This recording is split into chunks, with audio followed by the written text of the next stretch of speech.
are slightly late because the high-level event on country platforms is overrunning. So they will join us shortly. But because we have here already our wonderful set of panelists, I think we should kick off the conversation. And then once Ivan Oliveira from the Ministry of Finance joins us, as well as Maria Neto from FiCS, who will be our moderator, then we will resume the normal schedule. So with that, I would like to invite our panelists to the stage. Today we have with us Sonia Dunlop, the CEO of the Global Solar Council and Vice Chair of the Global Renewables Alliance. We also have Eric Bergloff, the Chief Economist of the Asian and Infrastructure and Investment Bank. And we have, one second, and then we also have representatives from the public development bank ecosystem, namely Komlavi Moglo, who is the IDFC and special representative for the president of the West African Development Bank. And then we also have, sorry, I'm missing two speakers. We have Julia Skropuska, head of secretariat of the Powering Past Coal Alliance. And last but not least, we also have Wu Chang the CEO of the Global Energy Alliance for People and Planet.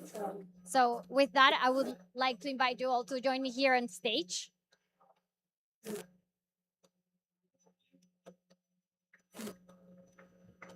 I think that Komlavi is not here, but let me just 1 second. I need.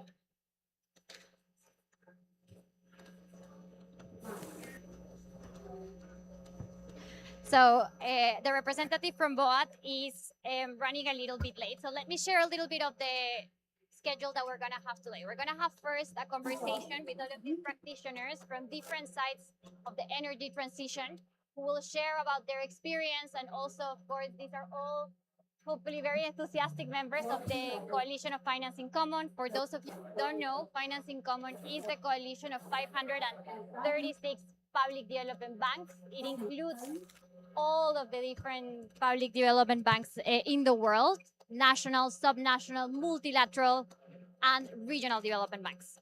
So I'm very excited to have the opportunity to share with you. This is our 12th sectorial coalition.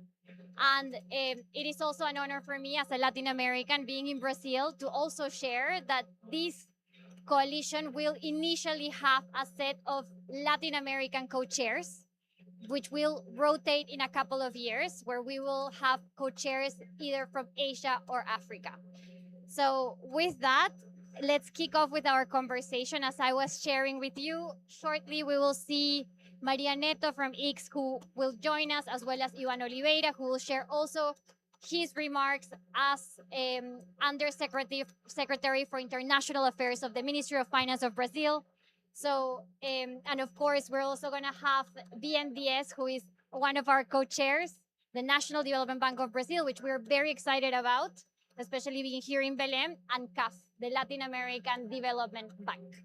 So let's start with our panel. And after our panel, we were going to proceed to the other side of this stand, where we were going to have the signature of all the founding members that are present today with us here in Belém. So again, thank you very much for being here, joining us, and for the flexibility, and apologies for the little hectic start. So let me start with Sonia. Sonia, you're the CEO of the Global Solar Council. We are delighted to be able to have the representative of the private sector that brings together all the solar PV producers in the world, and you're also the vice chair of the Global Renewables Alliance. So I want to ask you, how can PDVs and private partners work together to accelerate distributed and utility-scale solar deployment in AMDs, and which financing models are most effective for expanding last-mile energy access while reducing technology and transaction costs? Thank you, Laura. And it's so nice to be here, and well done for all of your work yourself, the IDFC, the International Development Finance Club, and the Finance in Common Coalition, for everything you've done in terms of furthering the ambition and the collective action of the world's public development banks. My name is Sonia Dunlop. I'm the CEO of the Global Solar Council. We're actually both solar and battery storage now. We just expanded to battery storage as well. We're the industry association representing the global industry. And yes, I'm also vice chair of the Global Renewables Alliance, the umbrella body for all renewables. Tá? Tá. I think Obrigada, public development banks have Liliana, such por an important role, compartilhar such sim, an important role in delivering, you painel know, com the pessoas 10% of finance, of the global financial system that comes from public finance. Such an important role in getting those projects in emerging and developing markets off the ground, or getting them into the ground, shall I say, and really delivering the solutions, the risk mitigation mechanisms to help us deal with the policy risks, the currency risks, the counterparty risks that often keep projects on a spreadsheet and not actually built. And, you know, often the utilities that we are dealing with, the utilities that buy our electricity, often have very fragile credit ratings, and that is one of the big problems in terms of utility scale solar, and guarantees for those utilities is a real catalyzing factor as well. In terms of small scale solar, rooftop solar, and I have an example of a very simple off-grid solar plus battery storage light. He's my friend. He's called my solar buddy. You know, there are literally 560 million people around the world who use something like this at least once a week to charge a mobile phone or to get a bit of light to do some cooking or whatever it might be. You know, this kind of small scale solar, whether it be solar panels on the roof of a small house and a battery, whether it be off-grid solar like this, this is what really needs to be scaled up quickly, what has the potential to scale up quickly. And I think the public development banks, as banks with local knowledge in each one of your markets, have a huge role to play. And that's why I think it's so good that we're launching this Energy Transition Coalition today. And I really want the public development banks to be thinking about how they can use intermediated finance and really kind of hyper-local intermediaries to get small-scale loans to that last mile, get microfinance to the last mile, and also enable new business models, such as one called third-party leasing, where a third-party company comes and installs the solar on your house, as has been done in the village of Kasakula in Malawi, for example, and you just pay for every kilowatt hour of electricity you use. If you don't use, you don't pay, no problems. And then the maintenance is done by the third-party company, and that can be a really great way of bringing power, light, and energy for the first time ever to those last mile bottom of the pyramid customers. Thank you. Thank you so much, Sonia. And again, it's really great to see the diversity of the panelists that we have here. You were talking about the multilateral development banks and the need for intermediated finance. I think it's a really good opportunity to explain to you that in the coalition, I was mentioning we're going to have a regional focus in terms of the co-chairs, but in terms of the axis of work, we're going to be looking at energy access, energy efficiency, and industrial decarbonization. And these three pillars of work will be enabled through transversal pillars, including country platforms, financial innovation, and data transparency. So in this sense, Sonia was telling us about the need of these microsystems and really the need for energy access solutions and last mile customers. But she was also calling for the bigger players, the regional development banks. So here we also have Eric Berglund, Chief Economist of the IIB. Eric, as emerging technologies reshape energy systems, how can MDB support countries in de-risking and scaling investments in grid modernization, storage, and industrial decarbonization whilst ensuring long-term affordability and sustainability? Thank you. Can you hear me? Yeah, very good. So, first of all, I want to just say how excited we are to be working with the FiCS. We co-hosted the FiCS Summit in Cape Town earlier this year. We are very committed to staying engaged with FiCS as an organization, but also working with national development banks. I think this is the future. There are such complementarity between what the multilateral development banks do and what the national development banks do. They have the local information, they have the access to local currency, they have a lot of valuable assets that we can help reinforce, and we can help maybe sometimes transfer experience from other countries. We can scale things up. So very excited to be part of this common effort.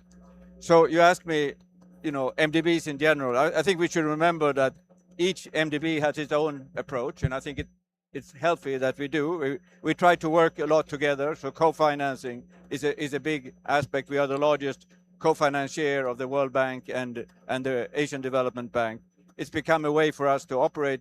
It also, I think, is good for the system as a whole that we work together, we recognize each other's standards, and that allows us to, both scale and maybe eventually also use some of the financial instruments to help us transfer assets when we no longer add value and so on. So just remember that these MDBs have different approaches, but we are trying to work very closely together. The second thing to remember is that, of course, when you talk about common strategies, each client is very different. So we work with a government, when we work with a local authority, when we work with a private company, and so on, and with financial institutions. It's all, very different. But there are some things that we're facing in common, and it goes very much to what Sonia was talking about.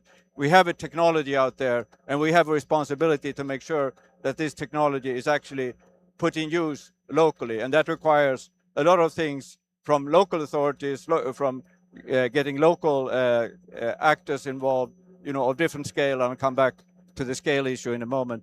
So what can we do? So we have the traditional project finance, which is our,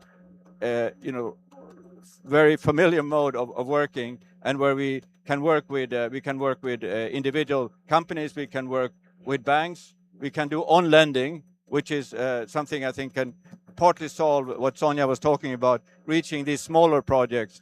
So working with banks, training banks to assess these kind of projects, and that's been a very effective way of scaling up a lot of activities in this space. I look at energy efficiency, credit lines has been extremely powerful, women and entrepreneurship. We want to take the same thing to climate and to nature. So, but we have since last year a very important tool, which is that we can lend now for policy-based financing related to climate. So it means that we can start affecting the environment in which we operate and help our projects to become more successful individually. But also very importantly, a lot of the issues that Sonia was talking about have to do with how the local grids operate. What is the regulatory structure? What is the credibility of the commitments that are made to certain policy regimes? We know that in this space there have been a lot of changes over time, and that discourages companies and investors from coming in. So we can play a role in stabilizing that environment and working with local authorities, and also transferring experience from how to manage grids, for example, in different contexts in different countries. So remembering that these are different. Maybe one last point. I think when we take a step back and thinking about the whole system of things that we need to have in place to be successful in the net zero transition. We have just completed 3 sets of studies of China, India, and Brazil. And when we take a step back and look at what are the lessons from these countries, I think they have managed to do things and achieve things in very different ways. And it just tells you that we need to look, and where I started, these are very different contexts. We need to understand that local context, and there's not only one way to make use of this new technology. India has been very successful using the private sector. China has used a planning instrument. Here in Brazil, it's a little bit of both. And I think we need to just have an open mind and look at what really works locally. And all this has to be owned by the local authorities, local governments. These country platforms that we're talking about, for example, they have to be run and in the interest of the country and by the country themselves. Thank you so much, Eric, and thank you so much for also bringing to the picture the very complex landscape, right? Because we need to talk about policy and regulation. We also need to talk about developing the relative capacities in the banks, in the financial system, working with governments, and reaching all the way down to last mile customers, right? So involving microfinance institutions, cajas rurales, for those of you who speak Spanish and are familiar with the last mile financing sector in Latin America. And here we have Edgardo Alvarez from Alida in the audience, who will then lend his support and share the experience also as one of the founding members of the coalition. So all of this will require a lot of collaboration, of course. So it's once again great to have here the CEO of the Global Energy Alliance for People and Planet from GIAP. We have here Wu Chang Wu Chang, GIAP has been involved, of course, in many, many initiatives. I know that you've played a key role in country platforms and other schemes, but specifically, I would like to hear from you, how can catalytic capital and blended finance be deployed more effectively to scale clean energy solutions in EMDEs? And what role can partnerships between philanthropies, PDVs, and governments play in accelerating system-wide transition outcomes?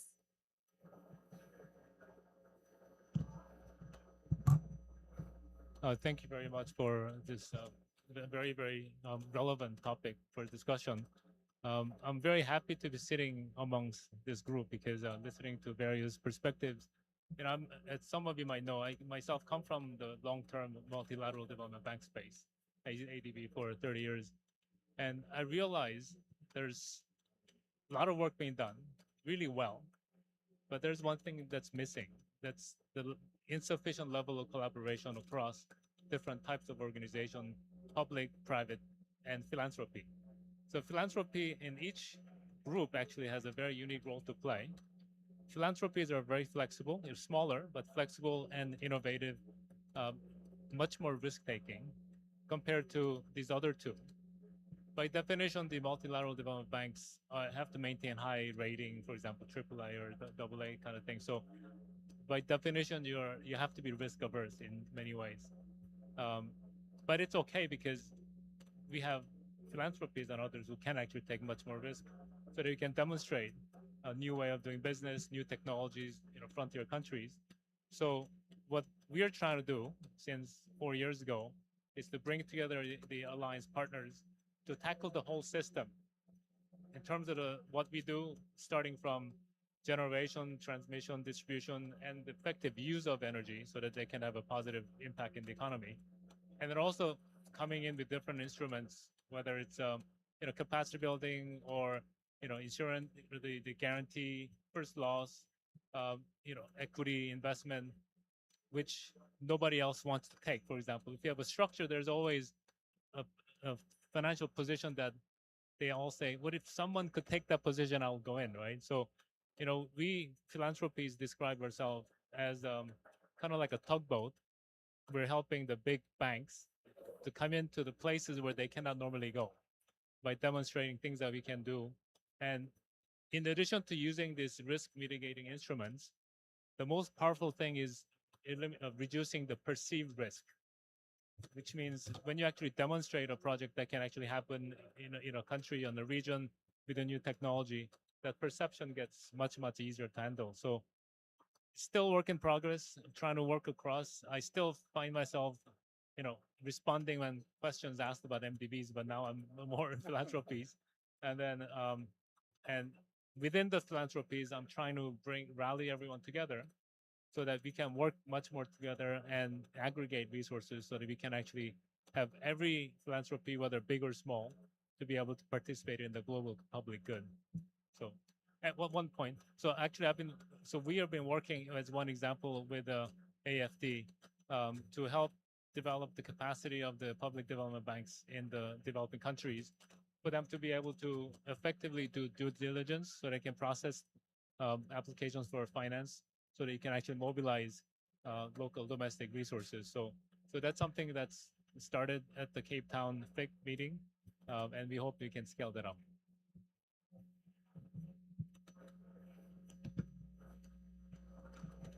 Thank you so much, Wu Chang. And actually, it's great to know because all of you have played different roles in different moments of your career. So you were with the MDVs, now you're with GIAP with philanthropy. I know Sonia before was at E3G, a think tank working exclusively on the PDVs. So this, let's say, exchange of knowledge is also fundamental. As you were saying, in terms of partnerships, the necessity for different players to come in and leverage their added value, their resources, so that we can reach all the last mile customers, the places where it's not easy, but that we need to reach in order to achieve a just transition for people and planet. So let me turn in this sense now to Julia, who is the head of the Secretariat of the Powering Past Coal Alliance, a diplomatic initiative which was launched during the COP in Glasgow. That, of course, tries to really get us to a place of being past the coal era.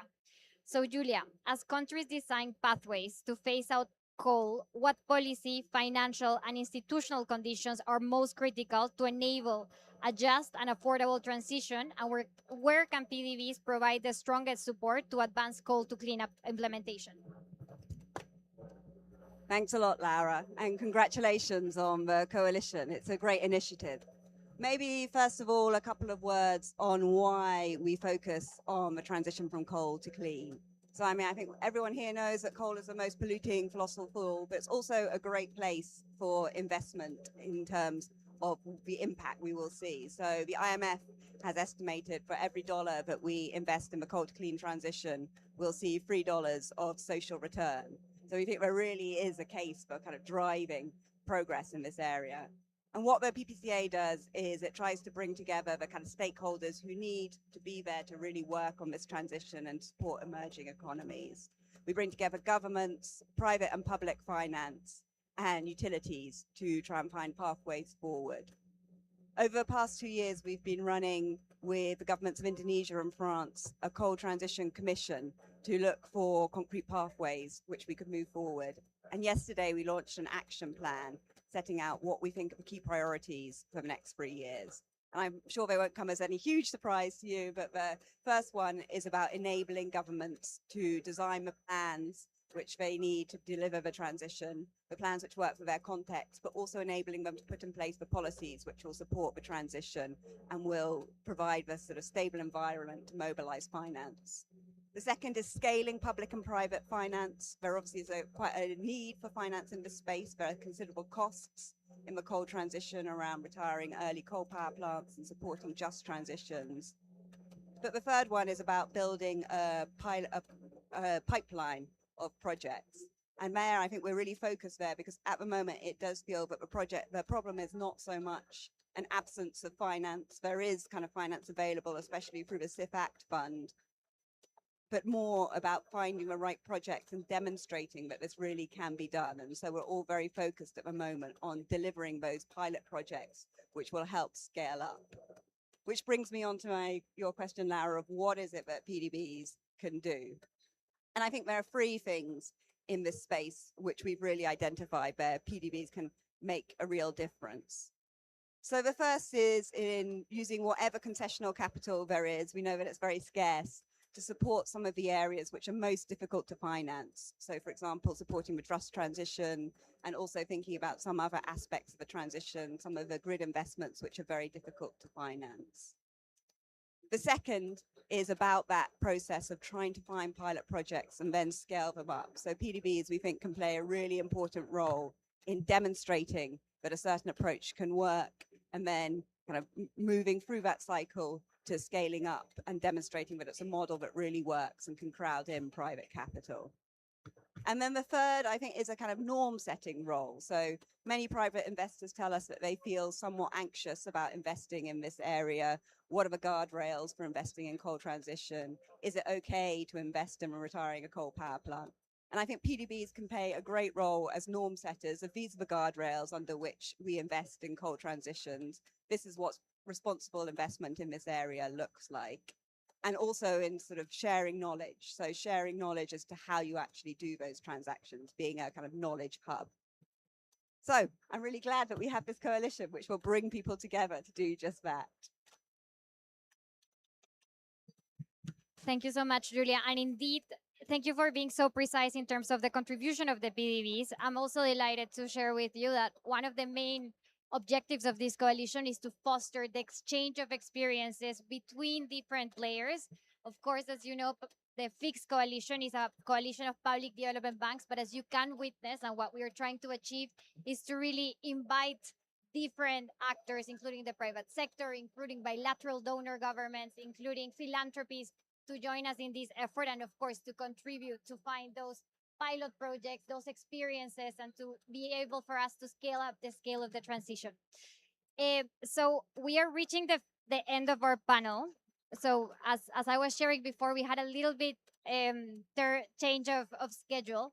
So we're gonna have one more intervention, and then I'm gonna invite to the stage the co-chairs of this initiative, as well as the head of the secretariat, to share also the importance of this initiative for their institutions and why they have decided to join us in this effort. After that, we're going to proceed with the signature of the joint declaration of the coalition. And finally, we're going to have some words from the chairman of Finance in Common and the creator of Finance in Common, Remy Rio. So with that, let me turn to you, Komlavi, last but not least, who is a climate finance expert at the West African Development Bank and is also a special representative for the president of the West African Development Bank, who is the chair of the International Development Finance Club. So, Komlavi, from the perspective of a PDV, what are the most important steps to strengthen country-driven pipelines for the energy transition? And here we have a bunch of people who just came from the country platform high-level event, and I know it's something that BOAD is pushing strongly in the YMU region. And how can PDVs better align their instruments with national investment priorities? Thank you very much for this question. Apologies, I was a bit late. I was leaving another side event to hear. Please note that the West African Development Bank, being a regional development bank within Africa, covers about 8 countries, and most of our strategy that we've developed in the past and are currently developing, because we are just coming to an end of the 2021-2025 strategy, is all aligned, with the country priorities. What we tend to do in that space is also to guide the discussion in such that, the missing sectors when it comes to energy transition and all the energy needs and also their financial needs are met. So we bring up knowledge from our side and our experience, and of course, from our network, the IDFC, to ensure that, when it comes to redesigning or strategizing, they include, all these various aspects and aspects that the coalition is about to push down now, again, in their strategies. The country platforms has always been a very wonderful idea. I think what we've been trying to do is to bring up not only the regional banks, but also the national banks, that exist in Africa, on the African space, to come together and to understand that, there's only one way of mobilizing the resources. And if we come in unity, we'll be able to do that easier than doing it individually. So I think for us, when you look at our portfolio this year alone, 3.5 billion US dollars has been allocated to energy sector alone as of this year, 2024. And some of you may be tempted to ask me which part was green and which one isn't. And I'm not going to answer that question, but it's not that most of it are green. Most of it are green. And what we are also trying to encourage government is, the challenge we are having is literally the cost of resources on the market. Although we are accredited member to the GCF and the GEF and the Adaptation Fund, we try and mobilize constitutional resources. But one of the things that we're trying to tell them is that we can mobilize more constitutional resources.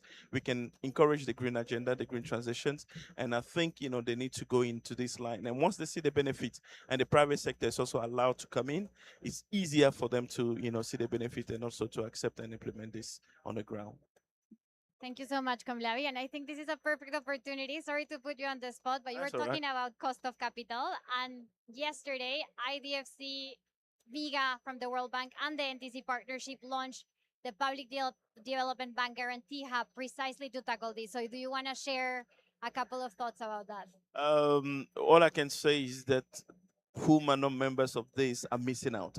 We we we as Bill we're able to benefit from this, on the mega platform, and it's an agenda the IDFC is trying to push. As we always say, our chairs always say, IDFC, deepens whilst FiCS widens.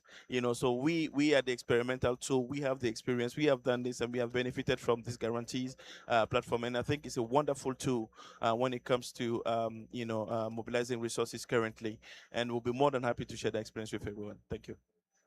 Thank you very much to all of you for sharing all of your insights. I will now invite, because our other set of speakers have now reached the pavilion. So thank you very much to our first set of panelists. And now I would like to invite to the stage Ivan Oliveira, the Undersecretary for International Affairs of the Ministry of Finance of Brazil. Maria Neto, the Executive Director of the Instituto Clima Sociedade and the head of our secretariat for this wonderful coalition. We also have here Nicolás Mendioros, Infrastructure Project Director, Sustainable Infrastructure Management Development of the Latin American Caribbean Bank, one of our co-chairs. And of course, here we have the Luciana Costa, Managing Director for Infrastructure, Energy Transition, and Climate Change from the Brazilian Development Bank, BNDES, who is also our other co-chair. And of course, we also have Edgardo Alvarez, the Secretary General of the Association of Development Financing Institutions in Latin America, ALIDE. So as we were mentioning before, as a Latin American, I'm absolutely delighted to have the pleasure to announce here that the first set of co-chairs of this coalition will be Latin American banks that will share all of the great efforts and lessons learned that the Latin American development banks are driving forward to guarantee a just transition for the region, and to share that with other banks, philanthropies, and partners so that we can have that extrapolation and that learning experience elsewhere. So let me start with you, Ivan. Brazil is at the center of all of this agenda. Of course, thank you so much for hosting, and thank you so much for making the time to be here. How can Brazil's leadership at COP30 help shape a just, inclusive, and finance-driven energy transition? And how can this initiative strengthen trust and delivery across the PDB community? Thanks, Laura. A great pleasure to be here with so many friends, and really great to see how finance in common is evolving and reinforcing the call for action using the PDB's communities, but really beyond. So I'm really enthusiastic about the initiative, and I've been connecting to it as much as possible since our G20, because there's a great value there. Obviously, the agenda of energy transitions is really important, and as you know, it's well integrated into the ecological transformation plan that we are leading from the Ministry of Finance. We have a whole agenda of energy transition also in the Ministry of Environment now. And all of that was really, really important for Brazil to, get to know quite well where we'd like to go. Great to have Luciana with us. She'll probably touch on a couple of specific points there from BNDES side. But just to showcase that the agenda of energy is there, it's really important, and it is structural for growth, right? So it's not for any other reason that we really need to reinforce the investments in energy, and being that essential for, not only when it comes to, being sustainable, but also affordable and reliable, and so that our economies can really grow at faster rates, and at the end of the day, really create incomes and make the lives of our citizens better, right? And I'm saying that because essentially that's the call for Brazil. It's our G20. So essentially the call for action, the agenda of reforms of MDBs, the connection of MDBs to national and subnational development banks that was there in our G20 agenda, the agenda with multilateral climate funds and how they should engage further, including with national and subnational development banks. So in our case, hopefully we'll be able to see in the next couple of months the first deal from BNDES connecting straightforward to the GCF ever. So all the projects that we have in Brazil are essentially done right now by multilateral development banks. They are regional projects. They are not connected straightforward to Brazil. So we have reprogrammed our agenda with the GCF, having BNDES at the center of it. And so, and also the way we structure the international agenda, I like to say that that is well connected to the way we're structuring the domestic agenda. So what you see since 23, when we flex the muscles around the priorities for the G20, and what we see now in action in Belém when it comes to finance agenda, it was a coherent and planned way to see how we could use the G20, the BRICS presidency, and the COP30 agenda to really push the needle, to connect to the right stakeholders, to get the political momentum and support from governments whenever necessary, and push ahead. And just now I come from the launch of the country platforms hubs, and more than a dozen new country platforms were launched today here in Belém as part of the action agenda of COP, and one of the plans to accelerate solutions that the Minister of Finance is leading in this COP. So it's great to see how that connects well, to the agenda of FiCS. Energy is pretty much at the center. Again, happy to really engage with you further and see how we could maybe explore the connections between the coalition and also the knowledge hub that we have just launched there on country platforms, because essentially I think energy is a really important sector for most of the platforms that we have in the world right now. Again, count on us, we count on you. This is a great partnership. In fact, we have plenty of friends here that are really keen to move the needle, to go for action. And that's the call that we will continue during the Brazilian the COP30 presidency. So the great point here is that we continue this effort up until next COP under the circle of finance ministers and moving for real impact. So congratulations on the coalition launch.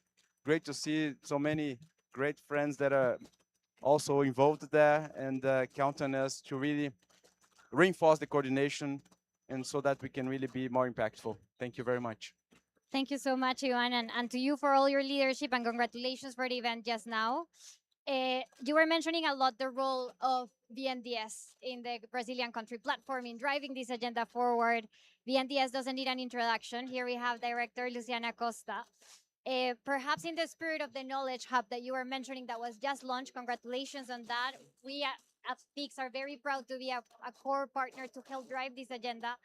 Luciana, as the co-chair of this initiative, I know that you've also been discussing with other banks in order to create this South-to-South exchange, which is at the heart of the coalition. So can you share with us the impressions of BNDES in joining and the motivation of BNDES joining this coalition and showcasing the great work that you're driving forward? Thank you very much. Good afternoon, ladies and gentlemen. It's an honor to be here. It's a pleasure to be here with Ivan, Maria Neto, my colleagues from BNDES, Luciana, Paulo, Fábio. This coalition is very important because the world needs a lot of money. We need to mobilize trillions of dollars in order to do the energy transition, the ecological transformation of the world. And without joining forces, it's going to be impossible. Also, this coalition, it's a way of like putting countries together, putting various actors together, important multilateral and national development banks together, important funds together, and create the proper governance to move forward. Because in my opinion, money is there for the energy transition. What we need is projects which are bankable, which are economically viable. Some of them are not yet, but will be soon. And coalitions like that and country platforms are institutions to create the proper governance to drive capital flows. Because why Ivan mentioned that GCF is now engaged with BNDES to do the first deal ever with BNDES? Because now we have the proper governance. And this type of platform, so first thing, creates the proper governance.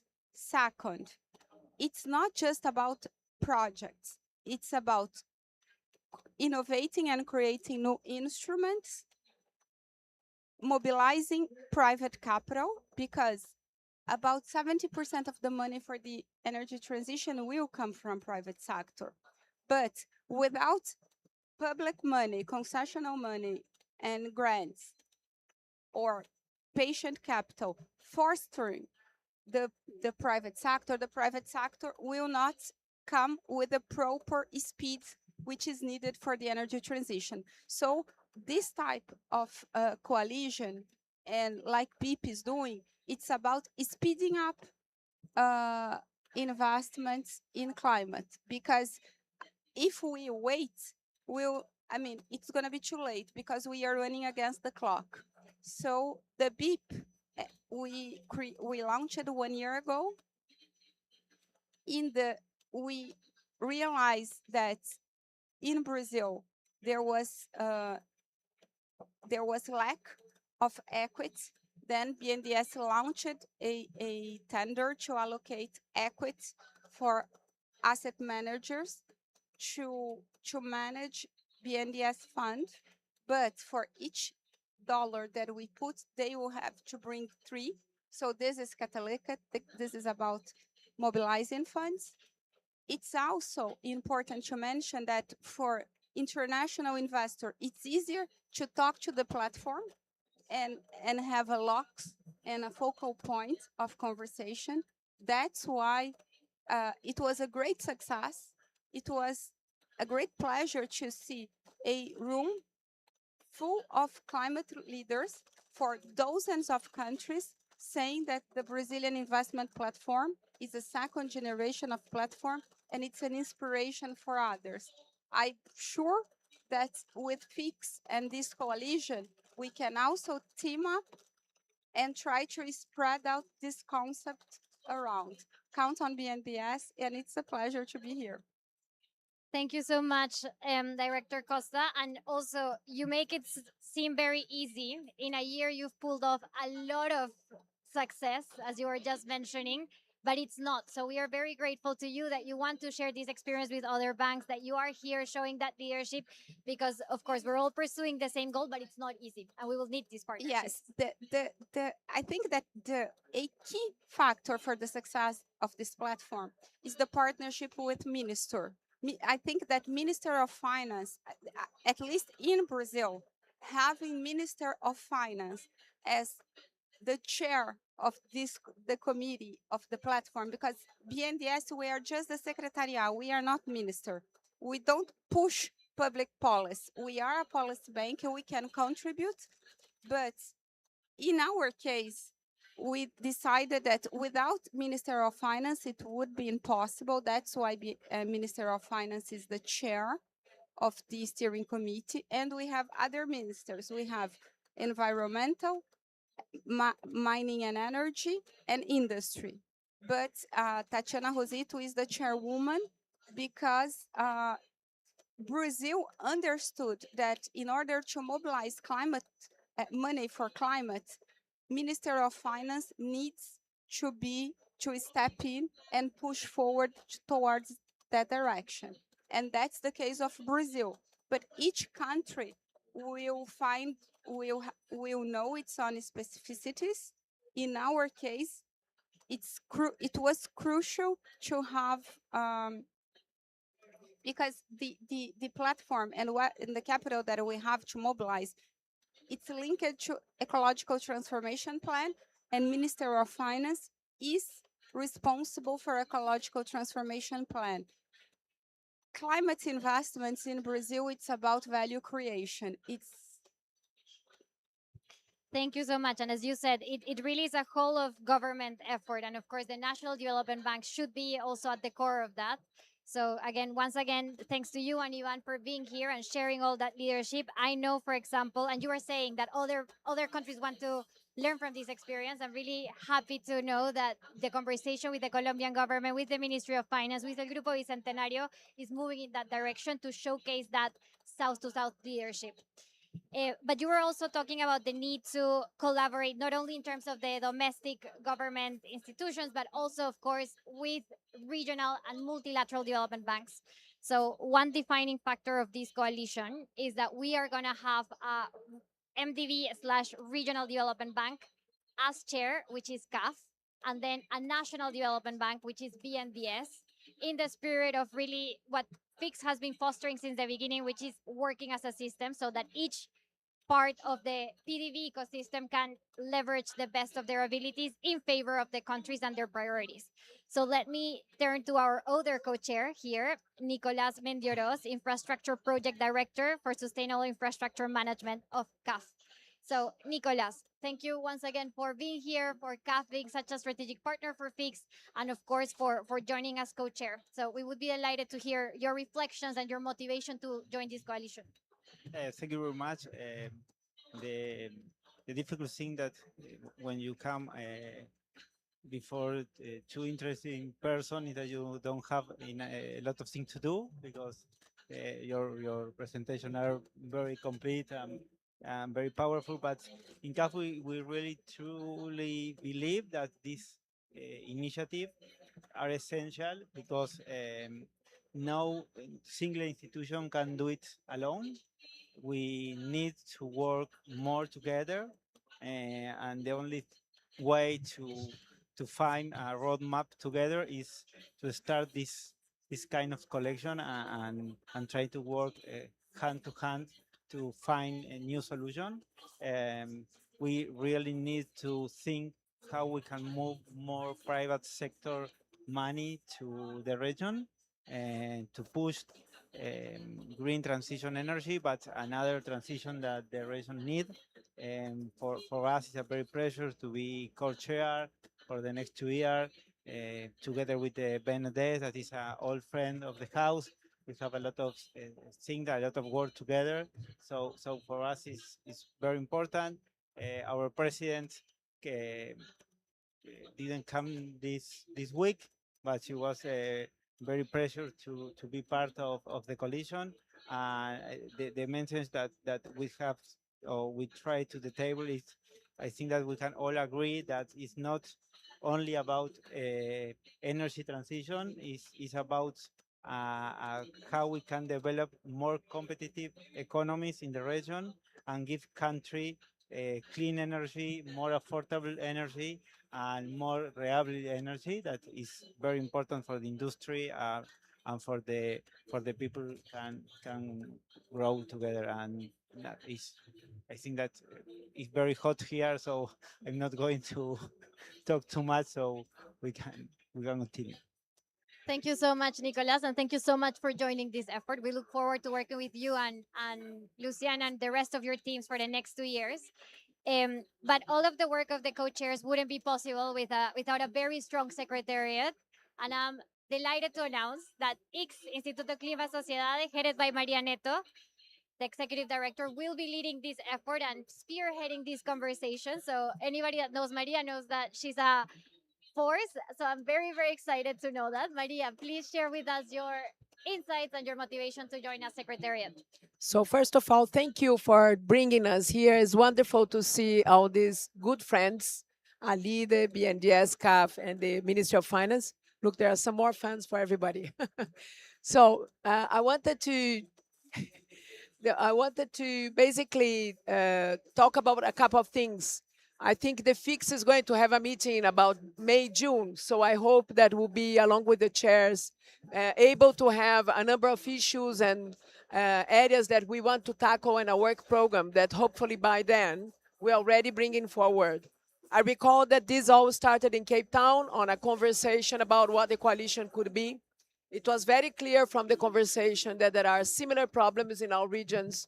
Access to actually renewables, the importance of distributed renewable energy, the lack and the importance to work on smart transmission lines, and at the same time, the new technologies and innovations that can be also scaled up, such as, for example, in Brazil, we're looking at green hydrogen, but further associated to sustainable energy is green and industry as well. So there's a lot of areas Obviously, the finance or the role of public banks for that might be very different. Many banks may be already doing things, so I think it's very important first for us also to know what they're doing. And FiCS has a lot of initiatives that can benefit also this discussion, like the Laboratory for Innovative Financial Instruments, the guarantees of PDBs, that initiative that you just launched. So we really hope to be building also on this FiCS experience. And I think, again, and when Giap was talking about the role of philanthropies, as part of our role as philanthropy is also to try to think and how we can bring a broader kind of group of entities to actually give feedback also on the future trends and the innovations that, for example, Luciana was mentioning. So I think also by bringing the private sector, as you were talking about, and bringing also other kinds of perspectives, we can maybe come up with very concrete also proposals and advance with the coalition as a true knowledge sharing experience. And I also think this can also benefit from the hub that was just launched, because it's also a South-South hub. And hopefully, where public banks are involved in energy as well, this can be also an input. So just thank and be saying that we're very happy to be collaborating with this great team here. Thank you so much, Marianne. We cannot wait to see all that you will be driving through the Secretariat, of course, with your wonderful team. Here is Luca. So let me turn to Edgardo Alvarez, who is the Secretary General of the Latin American Caribbean Association of Development Finance Institutions. So, Edgardo, all of these efforts cannot happen without collaboration. So, share with us how will ALIDE be a core founding and a strategic member of this push? Thank you, Laura. And really, it's really excited, as you mentioned, that this coalition is led by our region, Ben Diaz, our Brazilian friends, and it's a South-South collaboration. So it's really good to show to the world that we can do it, because together we can do more. This is something that we have did clear in ALIDE. There are interesting models that we have in Latin America, but we do also believe that the contribution of our banks could be deepened through concrete decisions with combined scale, specialization, and financial innovations. We want to go further, and to go further, we have to do more. So first, it's essential that our banks should have an explicit share of their portfolios to be related to renewable energy projects, as one of our friends mentioned. If you don't have this as a target in your board, you can talk a lot, but it's quite important to have these figures mentioned. You have which percentage of your portfolio could be related with this is important to show. Second, it's necessary to expand the high mobilization resources, instruments, such as instruments, guarantees, and embedded finance schemes you were talking about, replicating and adapting successful experience across countries, because we must share the experience from one country to another country, which is something that in ALIDE we have on our ADN, to share the best practices and what we do together better, no? And of course, the better use of concessional resources to attract private sector. That is something that you were mentioning before. And in third place, the development banks would continue to act as a bridge between public and private sectors, supporting the design of regulatory frameworks and contractual structures, because you see, the government is here, the development banks are here, and the people are there, and we could be the bridge between them and the people. So this is something that we are really proud to know, that in BNDES you are working in these ways, as well as you do in Colombia. And this is something with the country platforms, we must go ahead and go deeper in this, because this is the only way you could work. Because when you talk with some minister, they think something and the other thinks something, and the problem is that you waste money, and the money is a scarce resource. So we must deal with this, and the development banks are a key issue for this. And lastly, the coordination between global platforms as Finance in Common, in particular the FiCS Energy Transitions, offers an opportunity to our countries to amplify the impact and to accelerate solutions. Aligning their energy transition programs with the coalition pillars, which are energy access, energy efficiency, industrial decarbonization, and leveraging its warranty mechanism and blended finance tools, our development banks from the regions will improve and we will be in a better position to help the populations. ALIDE, as you know, as the Latin American Development Association, expressed its commitments, and it has been doing as we've been doing with all the coalitions we are part from Finance in Common, and to support and carry out, as well as to mobilize the active participation of our members. So we are almost 90 members from ALIDE, so we're proud to have this. And finally, I want to take the opportunity to invite you to the 56th ALIDE General Assembly, which is going to be on May the 20th to the 22nd in Asunción, Paraguay. And the topic will be Innovate, Invest, Include, the development banking, driving inclusive and transformation growth in the new global economic landscape. So we think our National Assembly could be a space where we can be together again, and we could have a special energy coalition panel. So I invite you to be there, and I hope to be there, my dear friends. Thank you, Laura. Thank you so much, Edgardo. So, well, the invitation has been laid out. Of course, it will be up to the co-chairs and the secretariat to decide, but I think it's a fantastic idea. We hope to join you in Paraguay to continue the conversation. So, a big round of applause to our first co-chairs of this Energy Transition Coalition. And of course, of the Brazilian government.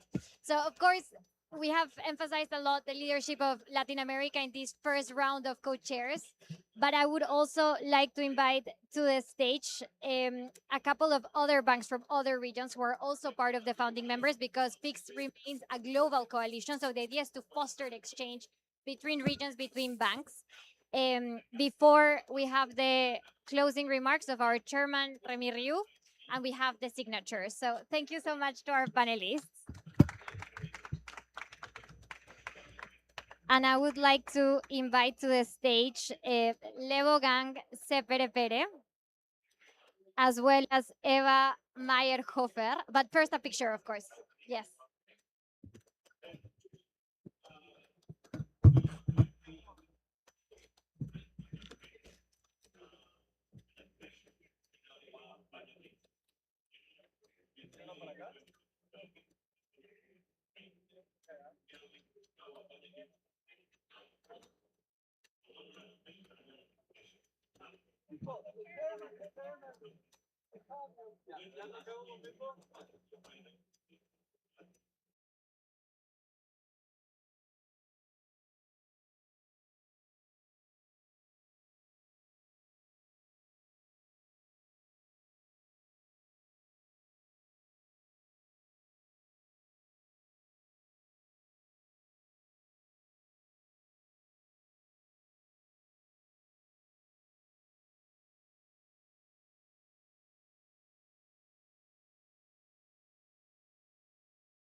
the IDFC family, and of course the work that we have done on the FiCS that we as a host and welcoming many of you as to South Africa. It was such an honor for the MDBs and others to join us in that community, and even bigger of an honor that certain conversations were started, and hence we then start to talk about the coalition today that is there, which is some of the work that or the conversations that would have come out of that the FiCS conversation that we had in that day. So moving forward, I think for us we're looking more into this coalition, taking us into the next level of energy transition and the investment thereof.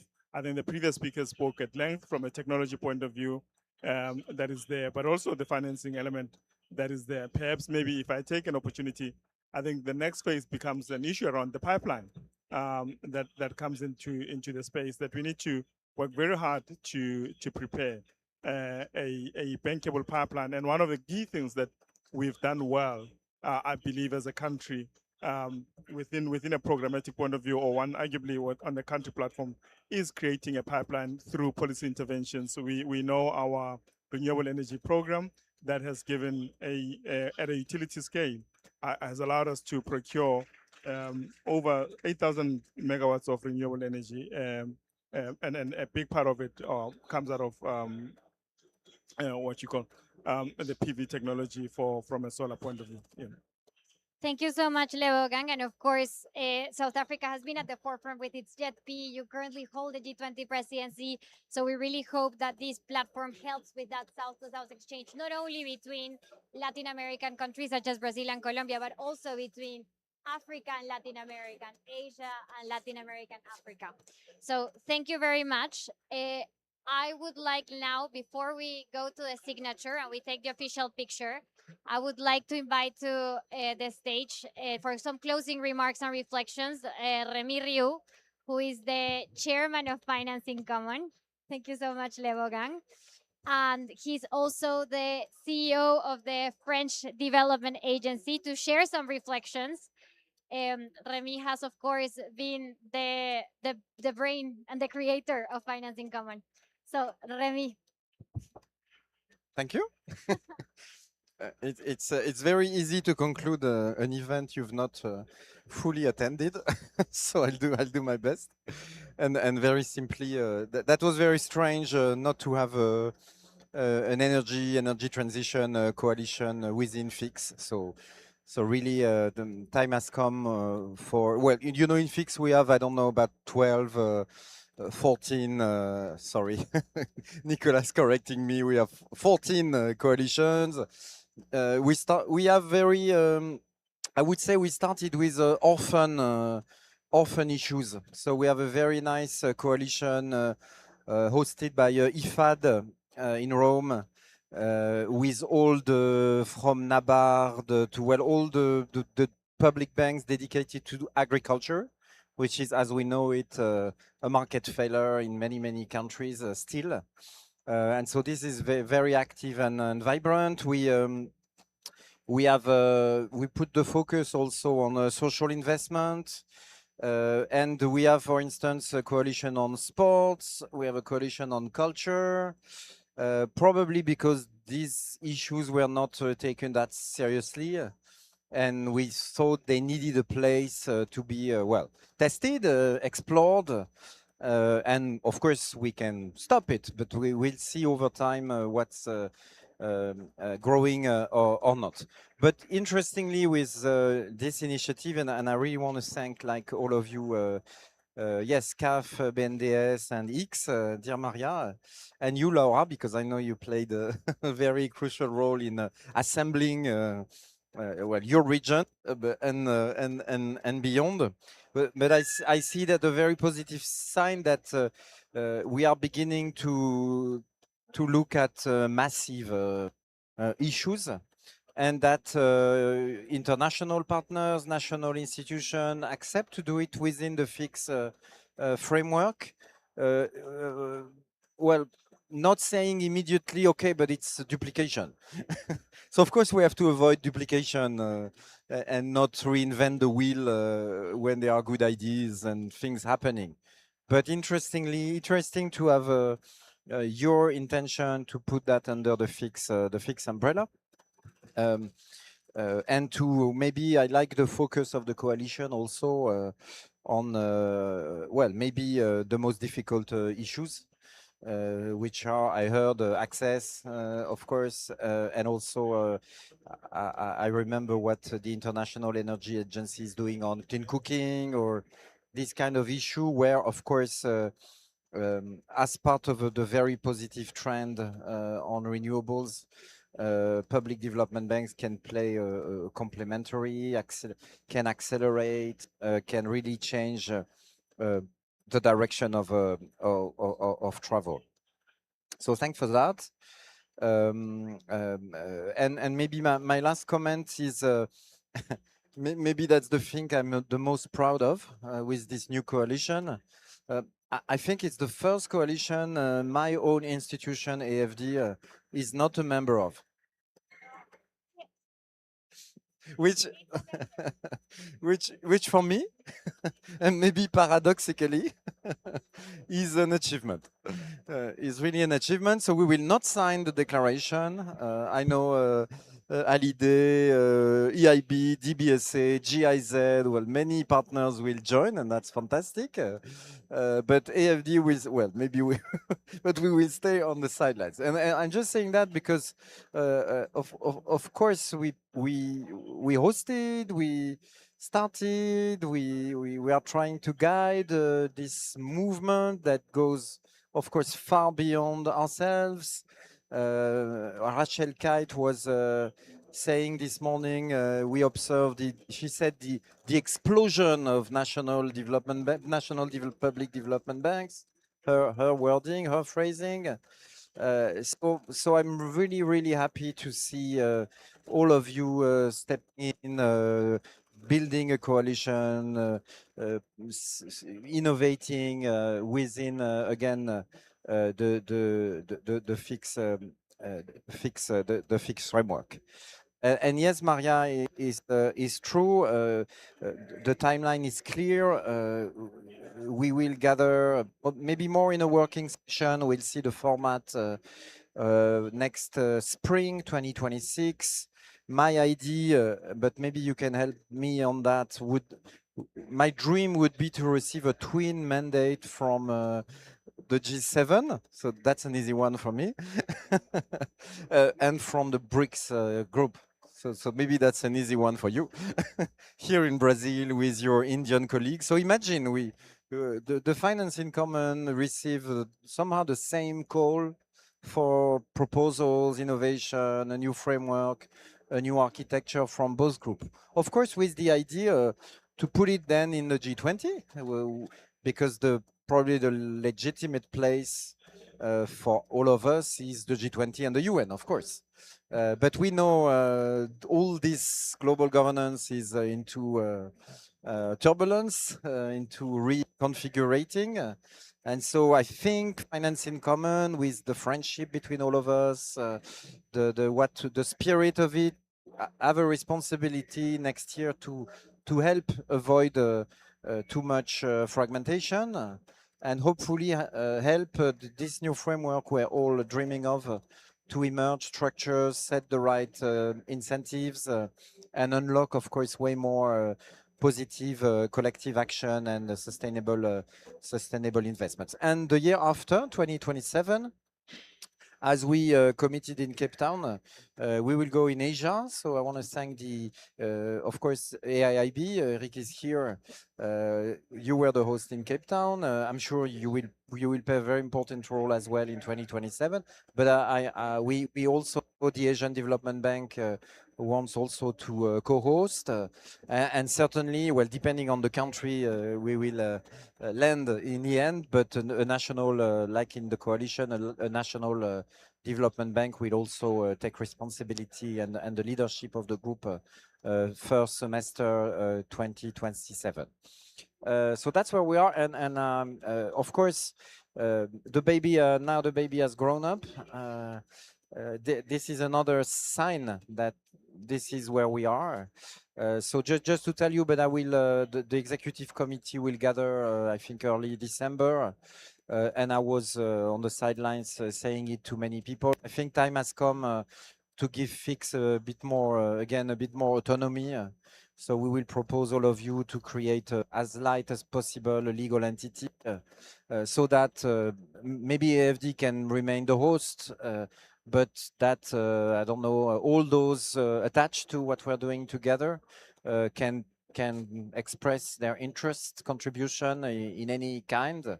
And so that it becomes what we all expect and play the role we have in mind. So thank you, Laura. I stop here.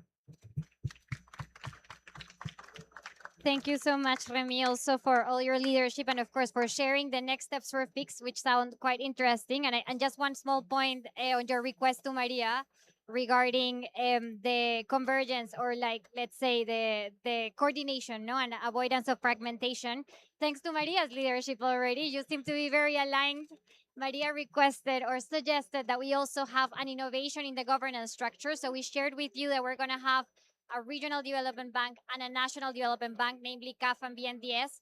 But we're also going to have a supporting body, a troika, looking at India and South Africa to prepare the handover over the next 2 years and to make sure that this is a seamless transition. So looking forward to seeing how that work aligns with everything that you are requesting. No, and I forgot to mention, but Ivan was there, many of you, the success of the country platform meeting that just happened. And that was very, that was striking to see when we see the country platforms when they are well and most structured, they always have a national development bank within. So your government explained it for DBSA. Well, BNDES, Luciana took the floor. The Caribbean Development Bank was there, interestingly for a regional integration process. I haven't heard Grupo Centenario, but I know there's an exchange of good practices between Brazil and Colombia and many others. So again, it's not to say the country platforms, there's no one size fits all. So it's really up to the government to decide the way they operate. But I was happy and encouraged to say that without pressing anybody, the public banks are coming to the surface and receiving a mandate as part of this. Rwanda is another example. They launched their country platform yesterday on their pavilion, and Fonerwa, the green fund of Rwanda, and BRD, the development bank of Rwanda, were also tasked to implement the NDC of the country. So again, COP30 is probably a moment where we are connecting many dots that were there. And again, please help us make probably not the final, but another push in 2026. I think that's expected, and that would help the government, which are also, of course, in a very difficult times. So we have a responsibility as their bodies, their institutions, to help find a way. Thank you. Thank you so much, Remy. And thank you for that call to action. We look forward to working with all of you, philanthropies, private sector, national banks, regional banks, all of the ecosystem to make this coalition a success and to accelerate the just transition everywhere. Now, I would like to ask you to please join us for the signature of the founding members, the co-chairs, of course, the chairman. We will take one last picture and then, yeah, we will be over with, I think, this first week actually of COP. So very exciting. Thank you for joining us all in the pavilion.